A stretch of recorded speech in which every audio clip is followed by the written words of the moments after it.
Well, welcome back. We got a little something special tonight. Feeling good after the Gordie Howe pull the other day.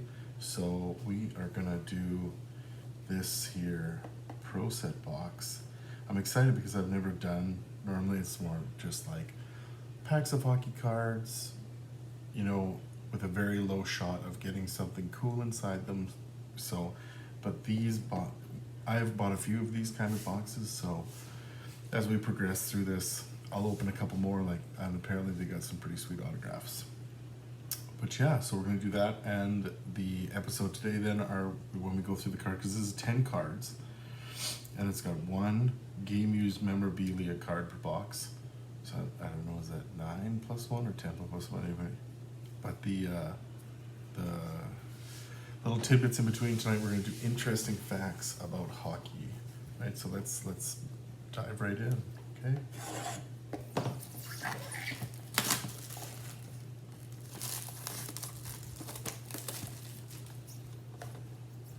This excites me.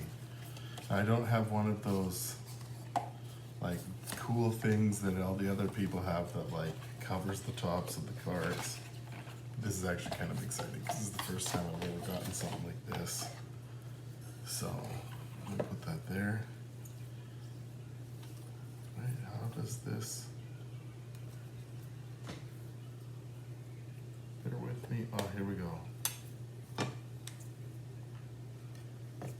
we're gonna take this and we're gonna put this to the top. We're gonna lay this down here. Comes with cool little, everything's encased in this little glass coffin there, so pretty interesting.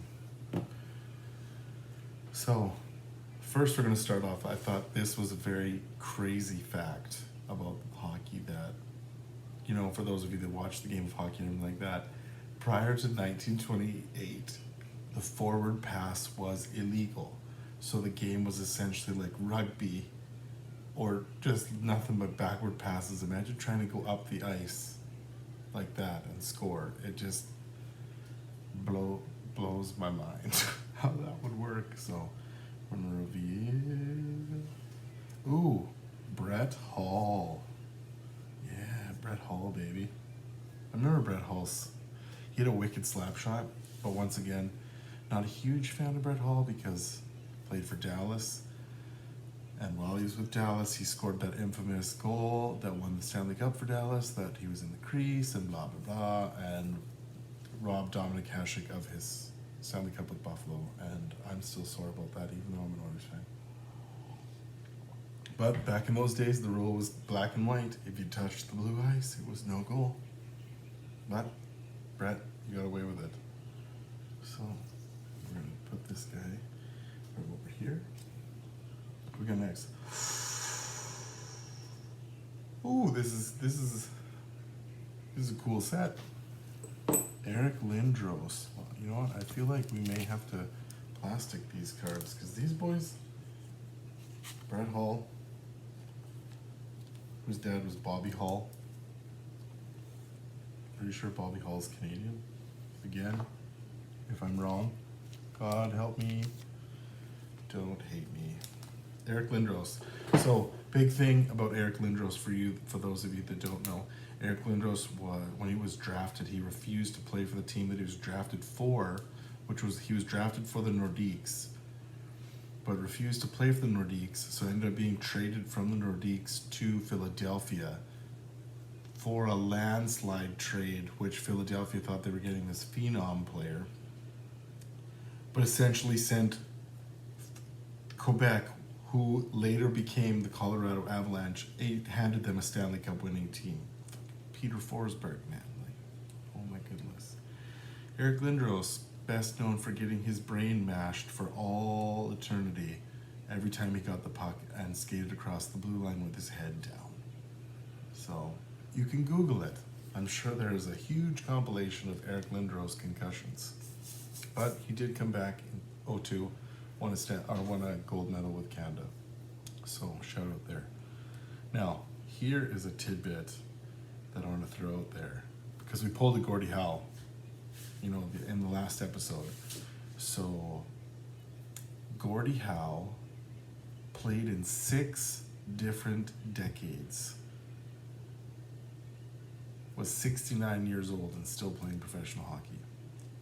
But this one's even crazier for those of you that know Gordie Howe and Bobby Orr and Greg Gretzky and all that stuff. But Gordie Howe's first NHL game was before Bobby Orr was born. And his last NHL game was after Bobby Orr was already inducted into the Hockey Hall of Fame. So try to visualize that in your brains. Anyway, Eric Lindros, the 88. Oh, well, that is freaky. That's freaky because we're literally talking about Gordie Howe and poof. What is it? Build it and they will come. Ask and ye shall receive. That is a cool card. That is a cool card. That is a cool card. Gordie Howe, man. Ooh. Yeah. That's cool, man. Was the great one before the great one. Gordie Howe, Mr. Hockey. Still deserved to be on the cover, I feel, of the NHL video game that year he passed away. Would have been cool. Saw mock-ups. Would have been a cool shout-out. Oh, the flower, Guy Lafleur. So although he's wearing what looks like a New York Rangers jersey, Guy Lafleur won a crap ton of Stanley Cups with Montreal Canadiens. And look at the flow. The flow. For those of you who don't know what that is, means hockey hair. But yeah, Guy Lafleur. So was before my time, so I don't really know a whole lot. So here is another one. This one is more of an Oilers tidbit, or people that have kind of know Oilers of the latest little bit. But anyway, in the 1992 quarterfinal between Canada and Germany in the Olympics ended up being the first Olympic game ever to go to a shootout because it had been tied after overtime and whatever. So the first 5 attempts of either team the teams were tied after that. So I feel like the story is everyone gets 5 attempts and it's best of 5, and then after that it's sudden death, back. So Canada goes first, and funnily enough, this guy, number 88, Eric Lindros, well, he scores, puts Canada up. German skater comes down, beats the Canadian goalie, who was Sean Burke at the time, but the puck slides and stops and does not cross the goal line. So Canada wins. Who was the German player? Well, if you're like my wife, you guessed it straight away. It was obviously Leon Draisaitl's dad, Peter Draisaitl. So for those of you that don't know, that came as more of a shock to you as her, but she's just really smart. But yeah, Guy Lafleur.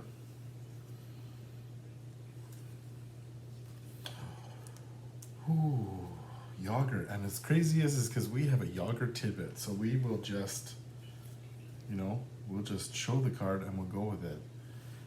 So this is 19.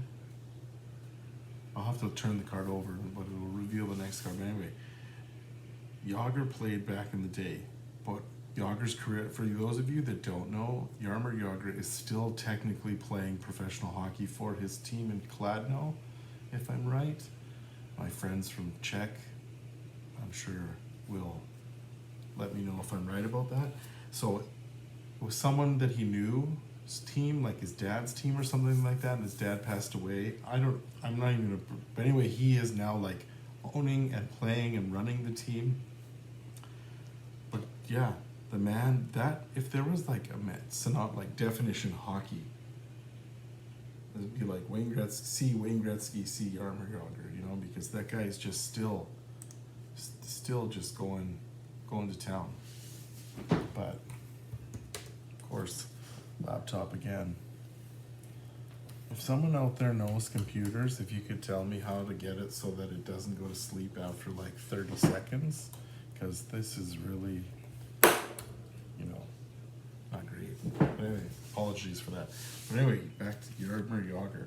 So Jagr wore 66, Lemieux wore or no, Yager wore 68, Lemieux wore 66. The crazy thing about Yager, though, had this sweet mullet that you can see in this picture. You know, I'll try not to reveal the card underneath it. But he had that sweet mullet, right?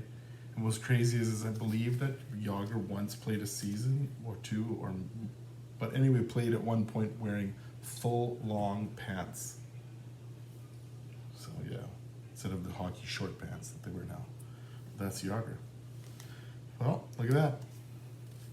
Right behind Yager comes Lemieux.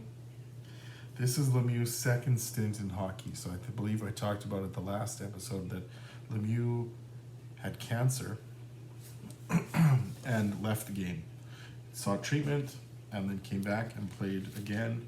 Played with Pittsburgh, played with Team Canada in 2002. There's going to be an episode of Brian's favorite highlights, but I'm going to tell you, Mario Lemieux's, I don't even think he got an assist on that goal in 2002. For those fellow Canadians out there, I believe you know what I'm talking about, the famous pass across that he just opens his legs up, sells the goalie all day long. Was it Richter? Nah, was it Richter in 2002? Anyway, someone look that up. I know no one's going to look it up. I have to look it up. But anyway, it was an amazing goal. Pass goes across the blue line from one forward to another. But Lemieux's in the middle, and it looks like he's going to shoot, but he opens his legs and just lets it slide through to the opposing side. Boom, one-timer. Goalie had no chance. Yeah. One of the greatest hockey games I've ever watched in my life. Oh, we got an Oiler. Moose. We got the Moose. Oh, number 11, Mark Messier.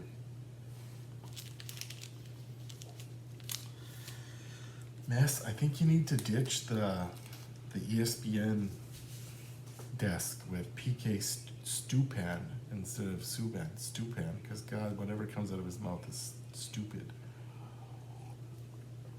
But yeah, Mess, you need to be on the other panel.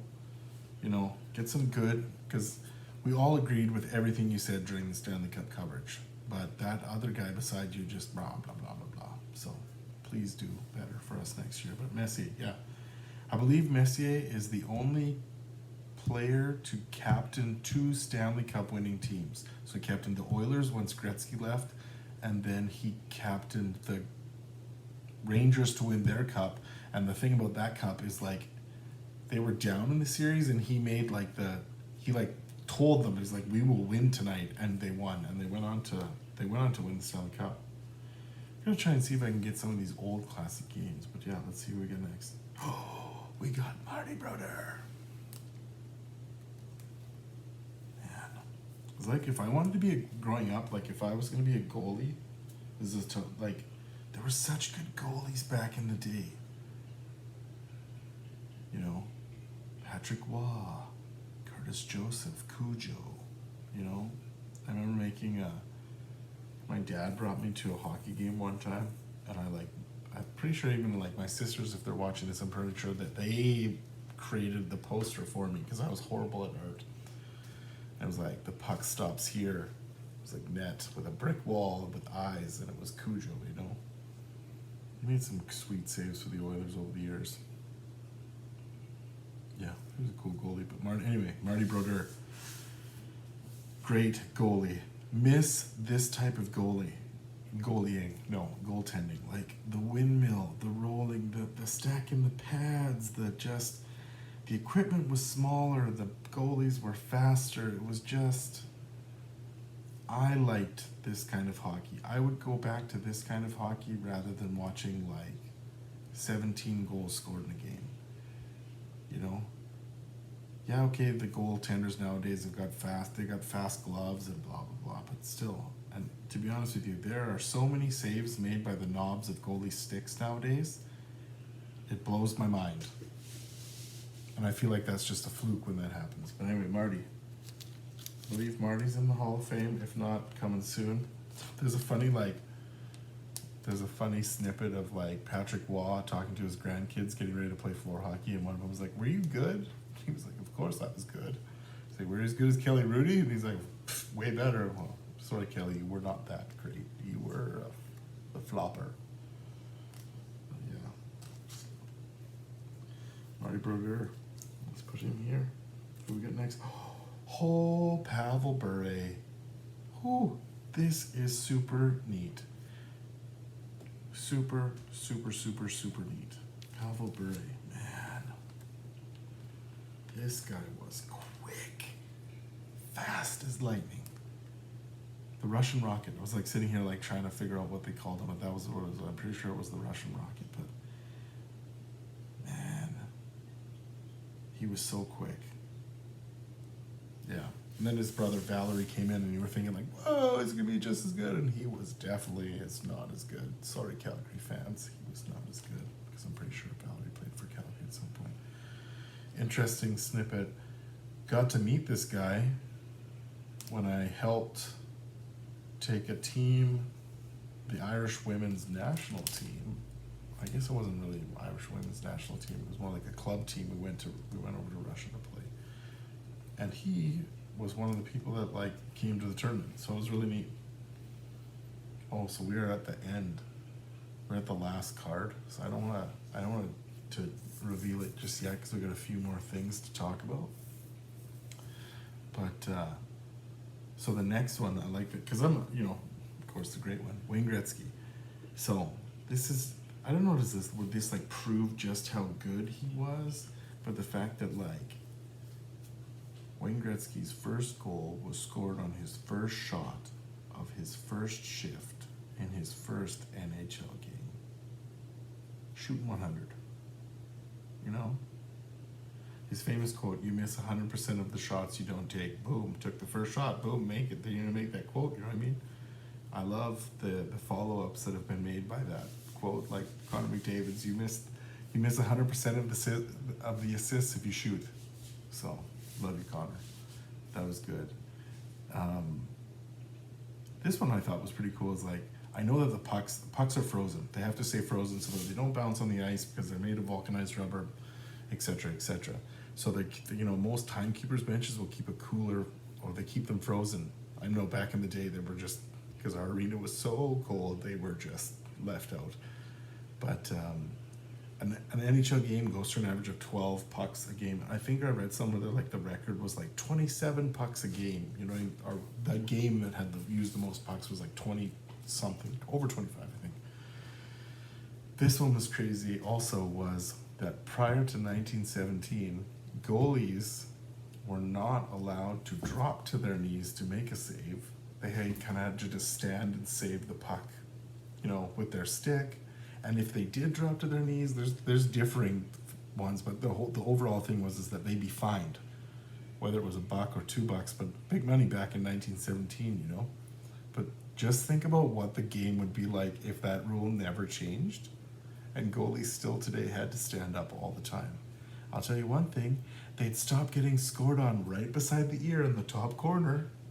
Skinner, Bobrovsky, a lot of other goalies. I don't even know where I stand on that. I feel like that's gonna... Here's the thing. They have like hit to the head as a penalty. They have concussion spotters to watch all this stuff.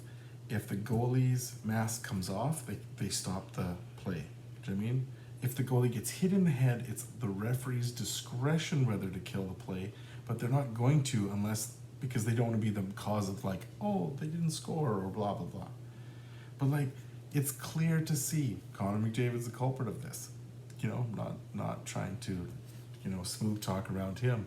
But the fact is that players know to shoot for the side of the head or the back of the head, and the goalies can't do anything. They're gonna get hit in the head. So I feel like if you're targeting the head with a shot, eventually that has to be called something. Tell me I'm wrong. Somebody. But anyway. And this last one before we do this is that in 1980, it wasn't until 1980 that they redesigned the posts, the way the posts go into the ice. So for those of you that know, for those of you that don't know, ice rinks are not like really thick. They're, so thick. And back in the day, they used to drill a hole in the ice, and the bottom of either the bottom of the post had a peg that would just sit in that hole, or there was a two-part thing that would go up inside the post, and it would have like little claws that would grip the ice. That was like later on. But anyway, what I'm trying to get at is that original one that was like drilled into the ice, and the peg in there is, and those of you from Mayerthorpe and small towns, you know what I'm talking about. You would hit that post going 100 miles an hour and it did not move at all. So it wasn't until 1980 that they, and I'm talking like we played this later on, so we were a little bit later, but I'm talking about in the NHL. And the reason why they had to redesign it in 80 was a guy slid into the post and he was impaled onto it. Imagine that game. But of course, there's been some gruesome things that have happened. Clint Malarchuk, the infamous Clint Malarchuk, the goaltender, goes to make a save, player slides in front of him, cuts his neck, survived. Vander Kane is the latest one in the last couple of years, when Patrick Maroon skated over his wrist in the game and he got up, sliced wrist, like, whew. I was watching that game, that was crazy. I even saw it was just like, you could see the red, and I was just like, we got some craziness. But yeah, so that is the end of our interesting facts. Let's get back to what is under this. And I hope that I haven't built us up to something and then it's nothing. But hey, this is all for fun. Thanks for joining me again, guys. I'm enjoying talking to whoever's out there listening. So anyway, the Russian rocket, he goes away. And what do we have? Oh, wait, I was wrong. I was totally wrong. There's one more. Oh, and it's Teemu. I always liked Teemu Selanne. This is a pretty cool set of cards. See, this interests me more than pulling Connor McDavid's and Connor Bedard's and all this other stuff now, Austin Matthews. Because I grew up idolizing all these guys, wanting to be these guys. Do we have any defensemen on the list so far? Not really. But it's just cool to see the history. Because I'm pretty sure most of these players are in the Hall of Fame, will be in the Hall of Fame, on the way, all that stuff. Teemu Selanne, gentlemen. It was cool. The Ducks there's a few teams that are rebranding this year. Minnesota Wild are going to embrace the Minnesota North Stars in a rebrand. I don't know if it's just a season kind of a thing to get more fans. But then the Ducks are going to use their reverse retro in some sort of way. They're rebranding back to the Mighty Ducks mask logo. My guess, I don't know though. I hope they go back to embrace the Mighty Ducks. They were a better team than before they were the Anaheim Ducks. Just Mighty Ducks, man. Mighty Ducks. Okay, here we go. The last one. I'm very interested by this. I want to hold it up by the camera so we get drum roll. No, I don't really drum roll, but so how do they normally do this? They hold it and then they go like this. Oh, Eddie the Eagle. And it's a little patch. Oh man, I know I'm not a Dallas Stars fan, but that is cool. He was a good goalie, man. Eddie Belfour, Eddie the Eagle. Oh yeah, that was pretty neat. What do we have here? Congratulations, you have received. Here's a piece of gamers at Belfour. Wow. We hope you enjoy your piece of history. Well, I do enjoy my piece of history. Thank you very much. So this guy.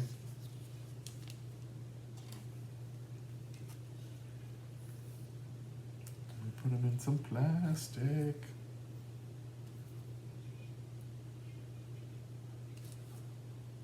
Oh, that one is thick, so that one doesn't really want to go in there. So I will have to consult somebody on the best way to put him in something else. But let's put Teemu, because he belongs in a little plastic just as much as everybody else.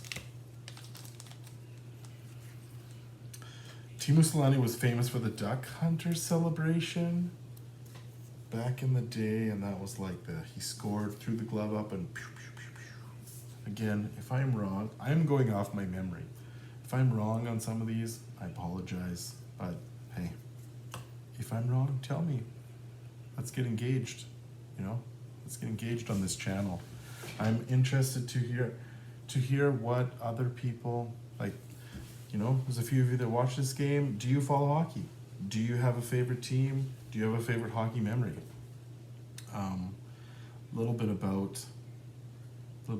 Little snippet, because we got a few minutes left. Like I said, I want to try and keep these episodes to like 30 minutes or less now, because that will not bore people to sleep. But a huge memory for me with hockey was like my grandma. So like growing up, we didn't have the channel that all the Oilers games would be on, but my grandma did. So it was always a great memory to, you'd phone her and be like, hey, Grandma, what are you doing tonight? Is it okay if we come watch the hockey game? And of course, you go over there, and everyone had their usual spots. Weird thing about this whole story is that although my grandpa loved the sport of boxing, he could not stand hockey because of the fighting in hockey. I would love for someone to try to provide some insight on that. We always say it's because boxing, you're supposed to fight. Hockey, you're supposed to put the puck in the net, But yeah, Gramps, if you're up there looking down on us, we just wanted to know. That was always a weird thing. He'd stick around and watch as much of the game as he could until there was a bad penalty or someone would drop the gloves and off you go. Go to the neighbors, play cards. But yeah, that was a huge memory. Man, lots of Oilers games. Watched it in my grandma's living room. And the infamous thing back in the day was, and if there's Oilers fans, you'll know what I'm talking about. Rod Phillips was the radio commentator for 6:30 Ched back in the day, and man, he could make a game exciting no matter what. And if the Oilers kind of would get down, Grandma would stop watching it. She'd move into the kitchen.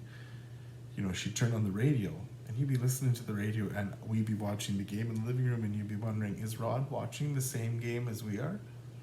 But he always made the game exciting,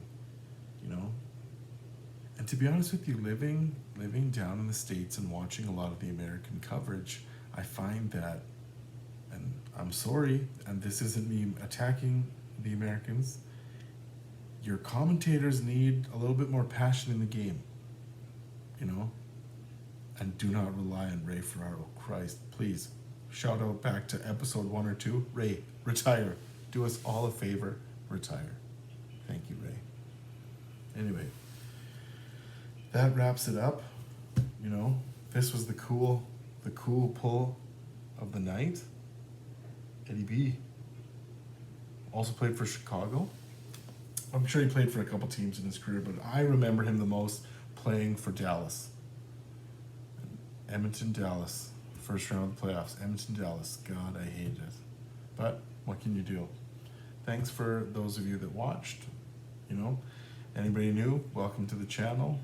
Hope you enjoyed it. Yeah, this is a cool little box. I've got a couple other boxes like this. But thanks again for stopping by. Keep your sticks on the ice.